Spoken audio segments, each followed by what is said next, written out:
My name is Brian Broadbent. I live in Dallas, Texas, with my wife Julia and my 11-year-old daughter Claire and my 6-year-old daughter Emma, who is special needs and is on the MDCP waiver. Emma has a very complicated, rare neurological syndrome, and it's a very severe condition which really requires Emma's 6 but functions more like a 4-month old, and really requires constant care, and also needs to sleep like on a BiPAP at night and needs a lot of oxygen during the day, and just has a lot of medical complexity to her.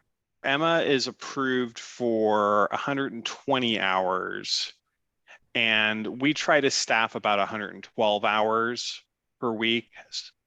I would say Emma's, as far as staffing, it's been kind of a bouncing ball. We started having problems with nursing, I think it was February of 2021.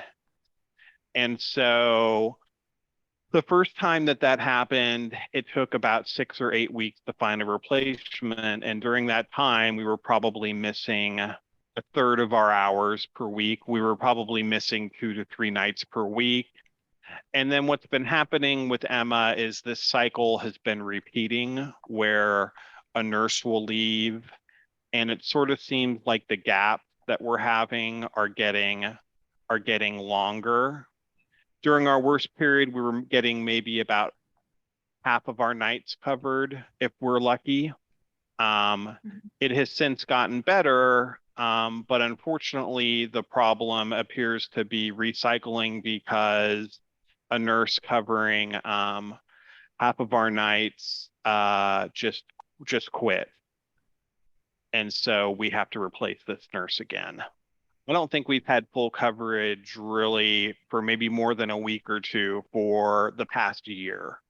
It's just extremely taxing on our family because Emma requires a lot of nursing interventions throughout the night. She gets medications roughly every 2 or 3 hours, and her nighttime routine takes about 3 hours of good solid work of giving breathing treatment. She gets a lot of medications, and then me and my wife were having to get up in the middle of the night and do additional medications and check on her BiPAP, or if she knocks her BiPAP off.